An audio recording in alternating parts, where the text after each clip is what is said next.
Hey everybody, Jason here with the Tablas Creek Instagram Live broadcast on a slightly unusual channel. I'm doing this on my own channel. So I am so looking forward to having Esther Mobley join me. We think that we figured out the technical issues that derailed us last time. But as I always do, I'm going to be sharing a little bit about what's going on at the vineyard while we wait for people to sign on. So the big news for us is that we have a heat wave coming. That's not a great thing at this time of year. It's not necessarily catastrophic, but they've said that there's a chance of it getting up to 115 degrees over this weekend and into early next week. We're hoping that that's not the case, but we're trying to prepare as if it will happen. So some of that is making sure that we bring in the stuff that is ready or nearly ready. So we've got a bunch of Grenache Blanc coming in, a lot of the whites that we're worried might suffer a little bit more. This is several bins of Grenache Blanc. We're also trying to give a little bit of water to the vineyard blocks that we're worried might suffer. This is a very unusual thing. You wouldn't normally see irrigation and red grapes all going at the same time. That's not usually the way you do it. You generally stop irrigating when you get to veraison. But we're hoping that giving Mourvedre and some of our other more drought, like lower vigor, more drought at risk varieties, a little bit of water will help them withstand the coming heat. Beyond that, we are working with the stuff that we've already got. We got everything going in the cellar. We got white grapes in the press. We've harvested Vermentino and Viognier, Grenache Blanc. We're taking samples, different Syrah samples. We have a bunch of Syrah that's going to be coming in over the next few days. You can see the harvest chalkboard starting to fill up. We're actually pretty close to done with the whites that we're bringing in from off the estate for our Patalan wines. And then we're keeping tabs on all the stuff that's out in the vineyard. Some of it is very close to ready. Witness, for example, these Syrah clusters that look amazing. Those will come in probably over the weekend. And then there's some things that are still waiting. So we've got Grenache, which is looking good, but still sweetening up and coloring up. We've got things like Counoise that are not even all the way through veraison. You can see in this picture, this Counoise picture, you can see there's still a green berry and a couple of light pink berries. And Roussanne, which is the white that we haven't started picking yet. And that's all still out there. Those are still a little ways away. So we'll have things heat up. And I meant that figuratively, but certainly it's going to happen literally. Also, we're going to be picking fast over the next few days. And hopefully the heat wave is not terrible. Okay, with that as a little intro, let me invite Esther to join, and fingers crossed that this works this time. Hey! Hi. Magic! So it looks like you are a little bit pixelated. I don't know if it's possible Okay. that where you It are might be a little far from Wi-Fi, perhaps. Oh, wow. We just can't win. It looks amazing where you are, though. What's the background? My backyard. Ah, lovely. It's not quite as hot here in San Francisco as it sounds like it is in Paso. Well, it's not quite that hot yet in Paso. It's like today is the last day where it's not supposed to be totally hot. It was cool this morning, dropped down into the low 50s last night, and it's only supposed to top out in the 90s today, but they're saying 105 tomorrow, 110 over the weekend, maybe as much as 115 by Monday, which, whew, that's a lot. Yeah, the North Coast is going to get it too. But doesn't this always happen, the Labor Day heat wave? Isn't it kind of clockwork? It does feel like it happens a lot. We get sort of two big heat waves. One of them is usually the first week of July when the Mid-State Fair, the first week of August when the Mid-State Fair is in town. That's always scorching hot. And then I feel like we always get one like right at the point where we're like, oh, we're having this nice gentle start to harvest, and then of course we get pummeled by something really hot, and we're regretting that we ever opened our mouths. Right, right, right. Yeah, it feels like I don't know, somehow it's just always it, these patterns are funny the way they happen. I don't know. Awesome. Okay, so I really didn't give you a thorough introduction when I logged on. So for those of you who don't know Esther, she is the senior wine writer, senior wine critic for the San Francisco Chronicle, um, and I've said in a number of different places over recent years that I think that the things that you are doing with the Chronicle are amazing. The amount, the depth, and the kind of coverage that you're doing for not just kind of local California wine, but kind of wine and culture more generally. And I want to talk about that. But first, I want to start by asking, so how did you get into wine? Was wine something that you were interested in as you were growing up? Was it on your table, like your family table as you were growing up? What was your path? Well, that's all very kind of you to say, Jason. Thank you. Wine was not a part of my life growing up. I grew up in Massachusetts, and my family didn't drink wine. And I happened into this kind of wine career basically because as I was leaving college and getting ready to enter the world, I wanted to embark on some kind of an adventure. I was like thinking about joining the Peace Corps or traveling or volunteering in another country. And somehow the prospect of a harvest internship came up on my radar. And that seemed to like check the box that I was looking for. So um, I got a harvest internship in Napa.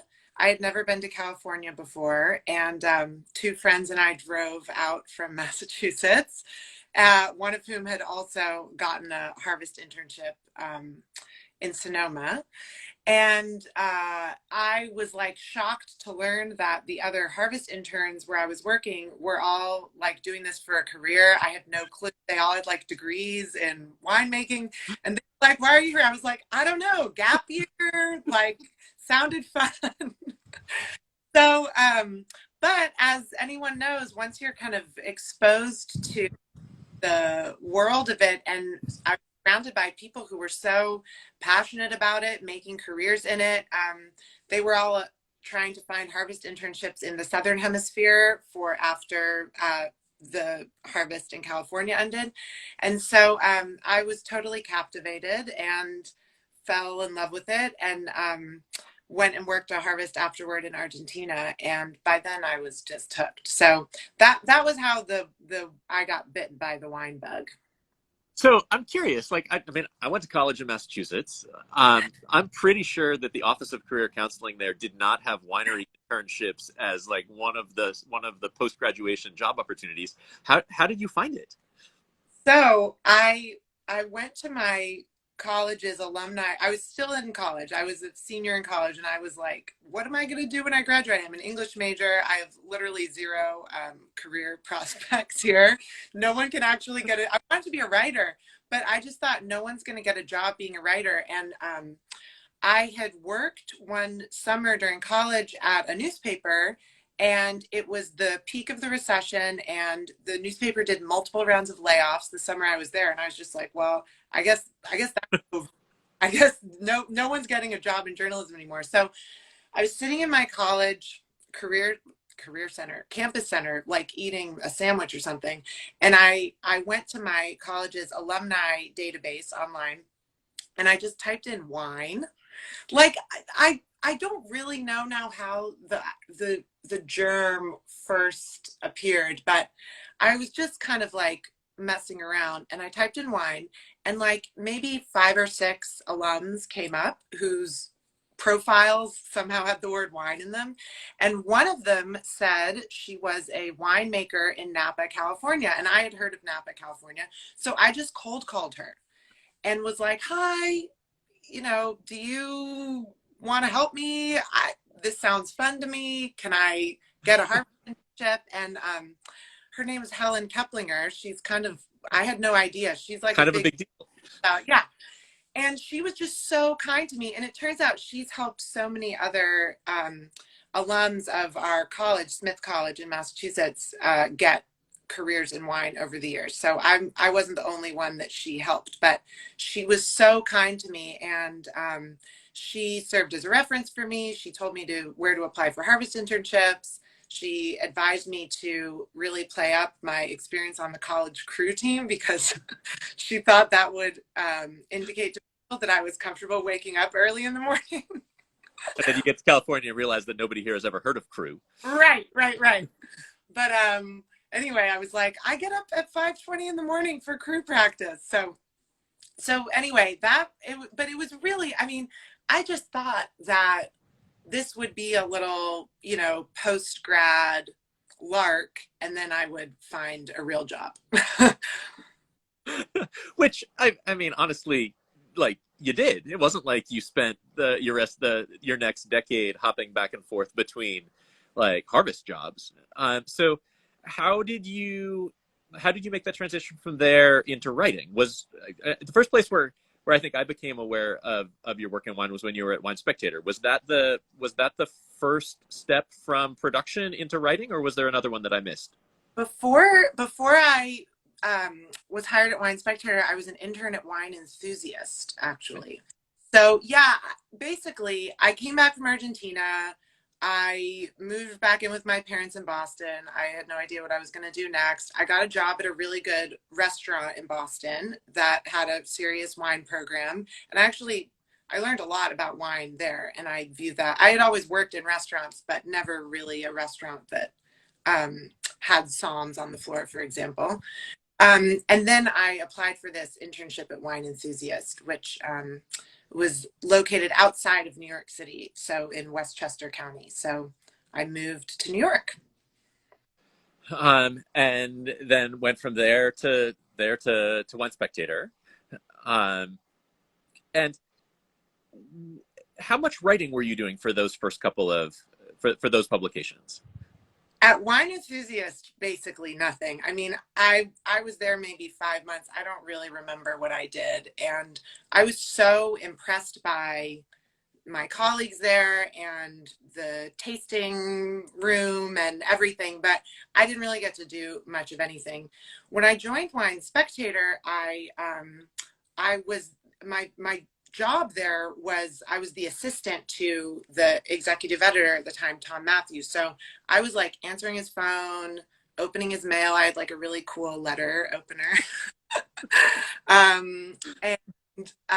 So it was an administrative job. It was not like a writing job, but that he always was hiring people in that role who he hoped would show promise and move up. So I got lucky where some other editor left less than a year after I joined Wine Spectator, and she got promoted, and then I got promoted into her role. And I was doing some writing there, but I wasn't doing a lot. I mean, the pace of what I do now is so different from what I was doing there. And I was doing a lot of editing for the magazine, the print magazine. Like there were a couple pages in the magazine that I was in charge of kind of filling every month. The page where they have the private cellar and, right. Where someone who has their cellar, and the kitchen design page was mine. And so I was doing little things like that, basically.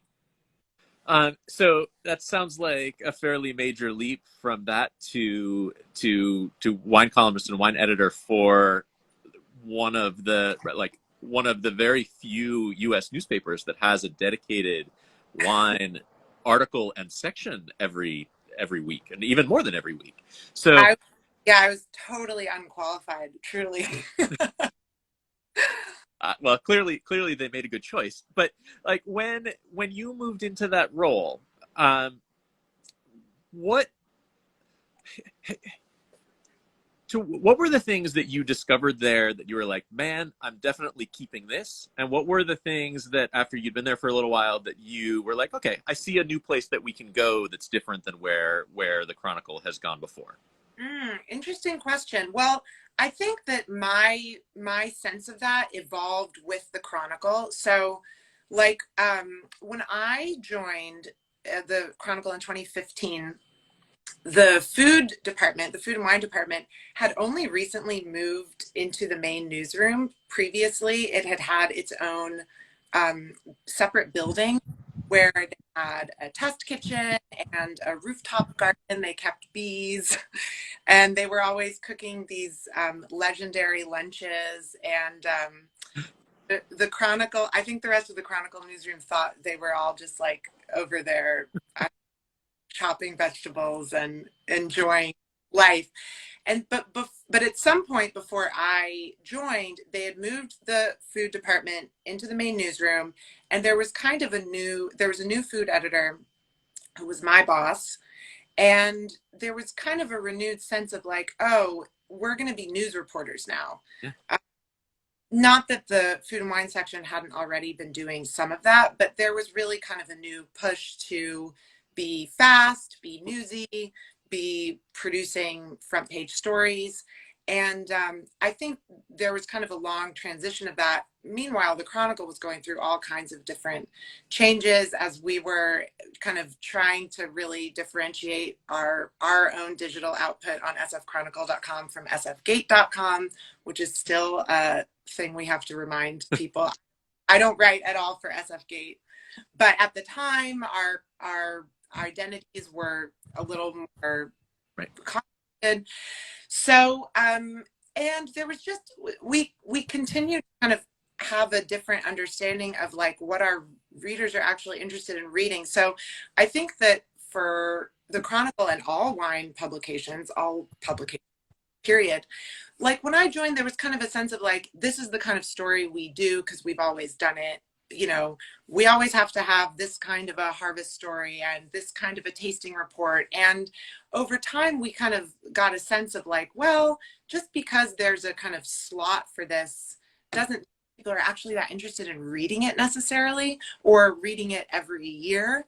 And so I think we started the way now we're kind of hyper trying to understand like, what is it? I mean, wine is so obscure. Like we have to figure out what about it will actually captivate people and what elements of it are actually going to be kind of relatable to our very general interest layperson audience. So I think that's part of what we've been kind of fine tuning over the last 7 years. And I think it's given your coverage, and I mean you personally, but I also mean more broadly the Chronicle. It's given it a very different entry into the world of wine than just about anything I read anywhere else. Because you're writing stories that are inherently interesting stories. It's not like the 8 best Merlots that I tasted this week. I mean, it looks very different than most of what wine coverage is out there. And I think that's one of the things that I really appreciate about it. I mean, I remember like some of the long form articles that you did that I was like, I didn't realize newspaper wine coverage could do this. Like the piece about the cult that had those like this incredible old vineyard and like its journey. Like that was one of the ones I was like, I have never read anything like this in the world of wine, and this is so cool that this story is getting written. So thanks. I like where you've taken it. So now you actually have you hired a second wine writer for the Chronicle. Yes. Like most newspapers have 0 wine writers. you now have 2. So yeah. How did you go about making the case for that, and how did that happen? I've been making the case for that for a long time because it just started to feel, well, listen, probably everyone in an ideal world would want someone else helping them do their job. So I'd been advocating it for a long time. And I think when we actually finally got permission to open up the job, and we ultimately in January brought on Jess Lander, who's incredible and a great wine reporter, it was kind of the result of a long-term sense within the Chronicle that wine is really important to the Chronicle. mean, the Chronicle, we certainly hope that people all over the country and the world will want to read our stuff. But the way we view our kind of main bread and butter is by covering the Bay Area and Northern California in a way that no one else can.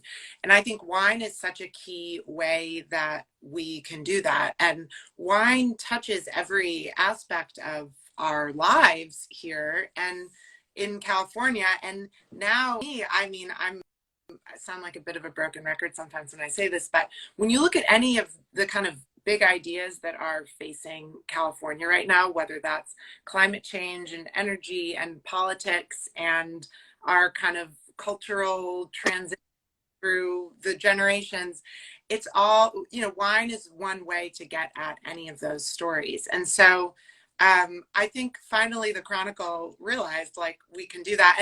And the food, I'll say too, the food department as a whole at the Chronicle has been expanding. So around the same time we hired Jess, we hired a second restaurant critic, which is really incredible, Cesar Hernandez.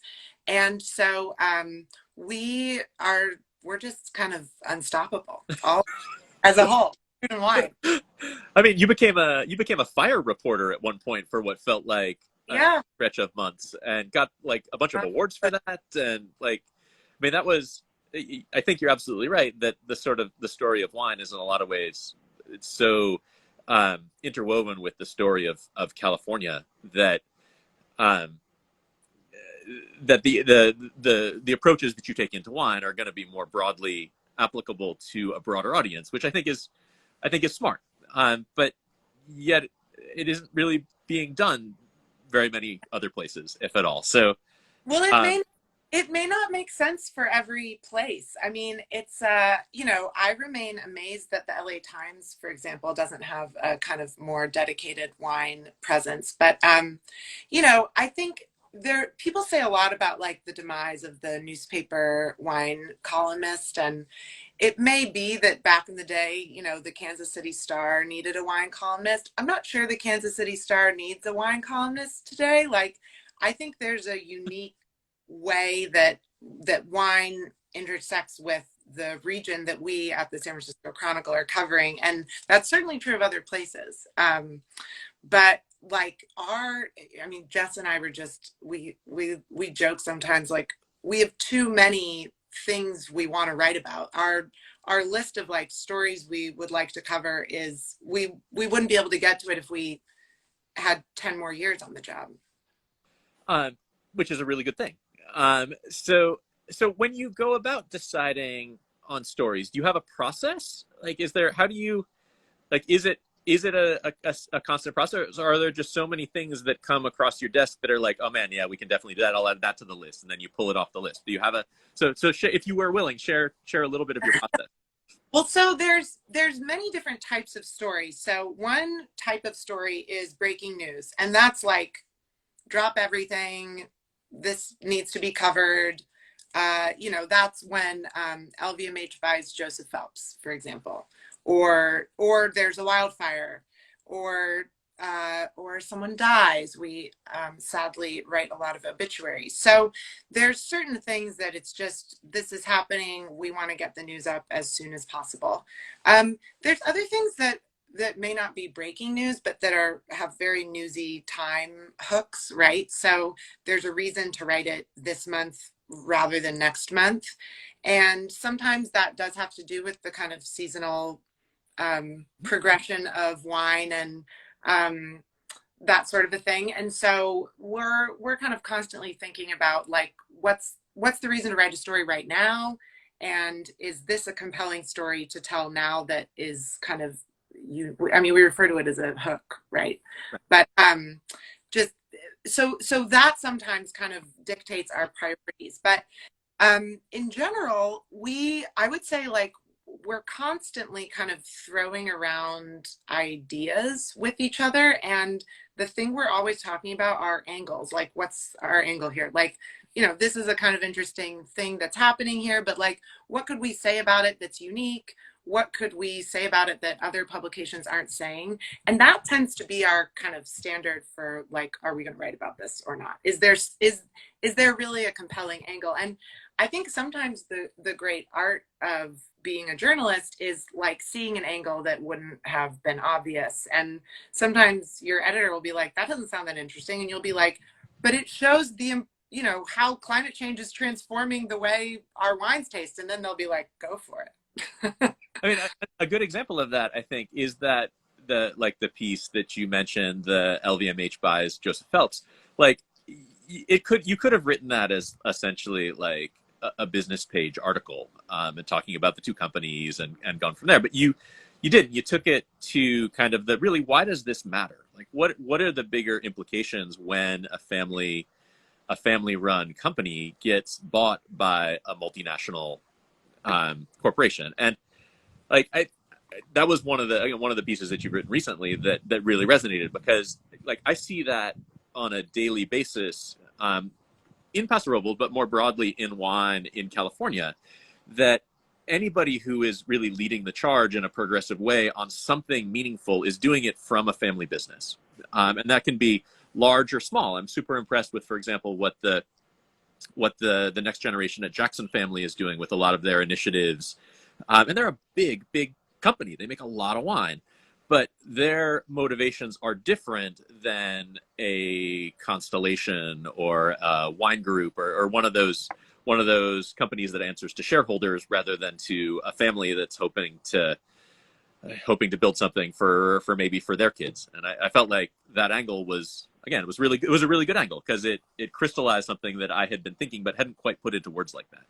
Well, you responded eloquently on Twitter, and you have intimate knowledge of that as the steward of a family-owned, two families, wine company. Yeah, it's interesting. We think a lot about also the thing we talk about internally a lot are like, what are the stories that only we can tell? So we tend to think like a lot of publications could write that LVMH bought Joseph Phelps, but not every publication has the kind of the inside knowledge of the industry and the context, or kind of the right mix of like someone who's an opinion writer like me who covers wine, who can opine a little bit without just covering the news in a straight way.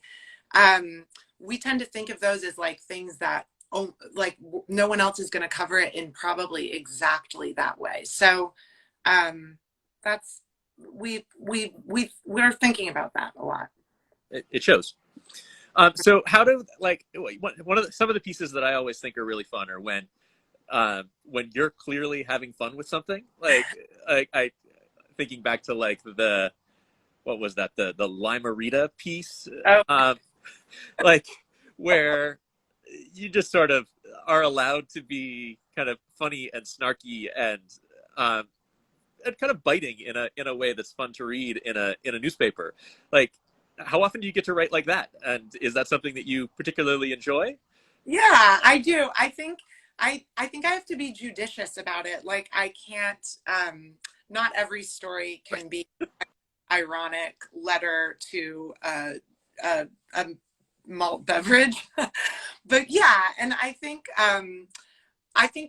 to me those are really fun, and I've had a lot of fun with White Claw and how I write about that, and there's always a lot of interest in White Claw. But someone else remembers that. That was a few years ago. I'm surprised you guys remember that. Also, that was funny because after, I think I had to communicate with Budweiser's PR people for that, because I had to get permission to embed the commercials, their Limerita commercials, which I found like appallingly sexist. And after the piece came out, the PR person emailed me, was like, that was great, thanks for the article. And then like reads it and she's like, wait, like it was, I somehow the only on the side that person grasp the sarcasm. But yeah, I love doing those pieces, but that I have to be careful that that's not the only type of piece I do. And it's not like every week idea like that presents itself to me. No, clearly, and you're right. You can't, like, that can't be your shtick. Like, that can't be what happens every time. But I always I look forward to those pieces when they do come out because they're really genuinely funny. And puncturing in every case, at least the ones that I've read, puncturing something that really deserves to be punctured. Um, I hope so. Well, if people are welcome to disagree. cool. Okay, so given all the stuff that you've done so far, like, do you have like a list of things you haven't been able to tackle but want to do next at the Chronicle, or at least anything that you can share? Oh gosh, I don't want to let other people scoop me, but Oh, yeah, okay. no. I'm mostly joking. Yes, there's a long list of stories I want to do. Some of them are like profiles of people I'd love to profile who won't really give me access to them. So sometimes I feel like I have kind of like a long game of getting access to certain people. And that's kind of the thrill of being a reporter to some extent. But I think there's other things like I'm going to have a lot of stories coming out soon about climate change. And I think that needs to become an even bigger part of our beat. The Chronicle has a dedicated climate change team now. We also have a dedicated weather team that's separate, that's kind of like chronicling on a very deep basis the Bay Area weather. So I think we have more resources available within our newsroom than ever before to kind of cover that. Jess has been doing an incredible job of covering labor issues and the kind of ongoing questions, especially of like farm worker safety during wildfires. Um, and there's news about that she'll be publishing later today. And I think that's another, we're in a moment, I think, in America generally, where questions about labor are everywhere, the kind of unionization efforts happening. And so I think it's more important, maybe even than it was a few years ago, for us to be paying close attention to that landscape too. So I feel like there are these larger, and then I just think we're in this crazy moment of transition in the American wine industry. There's kind of a generational handover happening, which I think is largely, in Napa, people call this the 50th anniversary of the class of 72. But that also means that there's kind of a generation of vintners who are retiring. And so we're seeing this. And then I think our larger sense of what people want to drink, what the younger generations want to drink, what people care about, are asking questions about the processes behind their wine, is in a total state of transition. And I feel lucky that I get to be here and chronicling this era. Super cool. So from your perspective and getting to see particularly California, but it's not like you're only looking at California wines. I mean, so that's really what you mostly write about. But you're in a place which is a pretty cosmopolitan place. And um, are there regions or wine types or styles or things that you think are flying under people's radar that they should pay more attention to? One thing that's kind of interesting to me is the rising number of wines I see that are grapes blended with other fruits. Like, I feel like I'm just seeing that constantly, whether it's pears or apples or quince. And I think there were a large number of people in California who I think did it partially in response to 2020 and not having as many usable grapes as they would have liked to. But I'm interested in seeing what happens there, and like, does that become kind of a serious category that we take seriously? It's kind of a bit of like a little existential wine question. Is it kind of just going to be a blip and a novelty and a little sad? Yeah.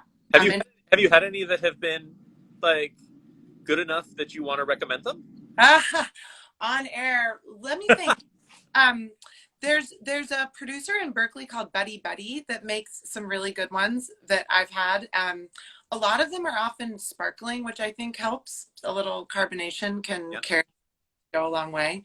I have another one in my fridge right now that I was planning to taste tonight along with a few other things. So I'll keep you posted. Watch this space. Yeah. And how about in terms of like packaging? Because I feel like that's something that we spend a ton of time thinking about because it's such a big piece of wine's carbon footprint. And there's also all of the supply chain challenges that make it harder to get the bottles and the capsules and the corks and all of those things in a timely way that we're used to doing. So are you seeing trends there that you think are worth noting? Yes, largely from you. I mean, I'm interested to hear how your box experiment has gone. And I feel like 2 years ago, if you had asked me to find like a boxed wine I would actually want to drink, I would have been hard pressed to do it. But there's a handful now. I mean, it's producers like you who are who aren't like a mass produced boxed wine, but are putting thoughtfully made, delicious wine. Um, and I wrote last year about some aluminum bottles that of wine that I thought were pretty good. A brand called Revel Shine. I think I think canned wine. People just don't even think twice about it now. It's like accepted that there can be pretty good wines in cans. So, I think I certainly am interested in drinking wine from any type of vessel. And it feels like we've come a long way from the days when people were like poo-pooing screw caps. Now people are opening their minds to like wine that might come in any number of different types of vessels and packaging. And we're going to have to think about it. I mean, reusable bottles. I've heard about a few California producers who are trying to create reusable bottles, which it just seems like surely we're going to find a better way. And maybe it's not for every single wine. I mean, maybe for the very highest end, your top tete de cuvee, that remains in kind of a traditional glass bottle with a traditional cork. But I think we're the gates are just being opened in terms of what we consider to be kind of like acceptable. Yeah, I would agree with that 100%. I think people's willingness to accept packages that they wouldn't have accepted even a few years ago is greater than it's ever been. I mean, we sold out that first batch of our Patelin Rosé in boxes in 4 hours. Like clearly, people were not hesitant to try it. And I've heard from probably like 30 or 40 people who have told me that, oh, I've never bought a box of wine before. Like, how novel. Like, how do I do it? Like, what do I do? Where's the spout? Like, Yeah. So I think there's a certain stigma still attached, but like, it's only somebody's first time getting this new package once. And after that, they internalize it and it becomes something not scary. Yeah. Are you going to do more of them? Well, we just released the Patelin Red in box. So we've done all 3 colors of Patelin. We did the Rosé, which we released in February, and the white that we released in June, and then just released the red yesterday. And those have been successful. Our challenges have mostly been scaling challenges where there's really not the infrastructure yet to hire a mobile box filling line to come and do a day of box filling. And so instead, like, we're building all of the boxes ourselves, and we have this little semi-automated filler, and we've got our whole cellar crew spending like 4 afternoons, like physically attaching the bat to the filler and filling it, and then putting it in, somebody else putting it in a box, and somebody else putting a label on it, somebody else taping it up. It's just cumbersome and slow and expensive to do it that way. But that's a business opportunity for somebody. It just somebody needs to step into space. Yeah. Someone's listening, I hope. Yeah, it's very interesting. I mean, it's funny because some boxed wines, like, because they contain the equivalent of multiple bottles, I think strike people initially as being expensive. Like, it's a lot more expensive than box of Franzia. But so it's just people will have to kind of get used to it, and I don't know. Yep, totally agree. Okay, I've kept you longer than I promised I would. It's been more than a half an hour. I could talk to you all afternoon. Same. But before we go, if people want to read what you do, what you follow, what you're doing, obviously they should subscribe to the Chronicle. I feel quite open telling you that you are the reason why I do subscribe to the Chronicle. But beyond that, what other ways can people find or interact with your work? Well, yes, the number one way is sfchronicle.com/wine, and you'll see all of the work that Jess and I are doing there. And I will say, subscribing to the Chronicle is really cheap, not very expensive. And I do a really bad job of promoting my own work on social media, but all of my work does also appear on my personal website, esthermobley.com. That is, you can find links to my Chronicle stories on esthermobley.com. Awesome. Cool. Well, thank you so much, Esther. I so appreciate you joining and persevering through the technical challenges. And this has been great. Someday we'll get to the bottom of it. I'm so sorry about that. I have some friends who are working on it in the background, and if I figure it out, I will let you know as soon as I figure it out. Well, thanks for sticking with me, and this has been really, really fun. And good luck to all the grapes this weekend. Thanks. You want to come out here and hold an umbrella over the ones that are most at risk? Water on. Yeah. No, awesome. Well, again, thank you all of the Tablas Creek folks who have joined. Thank you for joining. All of Esther's followers and fans who have joined, thank you for joining. Because we had to delay this for a week, my next Instagram Live is going to be just 1 week from today. So next Wednesday, and I'll have Madeline Puckett from Wine Folly, which I'm also super looking forward to. She's great. Okay, cool. I'll tune Awesome. Okay, thanks again, Esther. Thank you, everybody. And hope to see you soon in real life. Me too.